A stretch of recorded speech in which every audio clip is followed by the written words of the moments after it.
Doutora, quais são as anemias mais comuns na infância? Ok.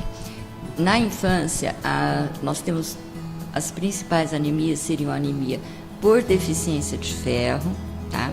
E uma anemia que a gente chama de anemia hemolítica, que ela pode ser hereditária ou não, certo? Entre as hereditárias, daí nós temos a doença falciforme, a talassemia, esferocitose e na deficiência de ferro, que é a anemia ferropriva.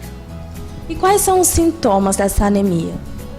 Bem, falando mais sobre a anemia ferropriva, que acho que é o foco maior para a gente, que é a mais comum na infância, mesmo se você for comparar com as hereditárias, né, com as hemolíticas, é a ferropriva. Os sintomas, geralmente, o clássico é a palidez, certo? É a criança que fica com um apetite pior, ela dorme muito e, dependendo do grau da anemia, ela pode ter cabelo quebradiço, pele descamando, mas o clássico, o principal, é a palidez de mucosa dela. Quais são os tratamentos para essa doença, doutor?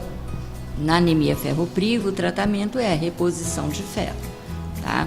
Além da reposição do ferro, é fazer a reeducação alimentar dessa criança. A anemia ferropriva é mais comum na criança por duas razões.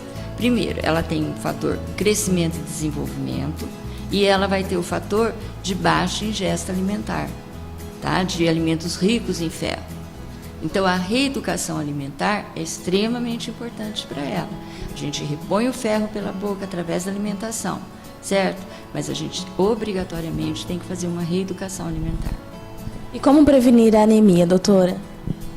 Como prevenir essa anemia ferropriva? É justamente pela alimentação, tá?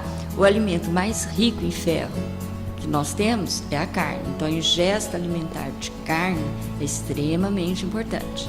Legumes e frutas são ricos em ferro? Muitos são, mas a absorção, a utilização do organismo para esse ferro não é como é a carne, certo? Então tem que ter uma certa associação entre o alimento para que o ferro de um vegetal ou de uma fruta, né, de um legume ou de uma fruta, seja utilizado pelo nosso organismo. Então a prevenção é a alimentação.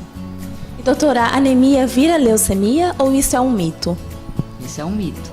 Anemia é um sintoma, anemia é a consequência de alguma coisa. Leucemia é leucemia. Leucemia é uma neoplasia maligna, cujo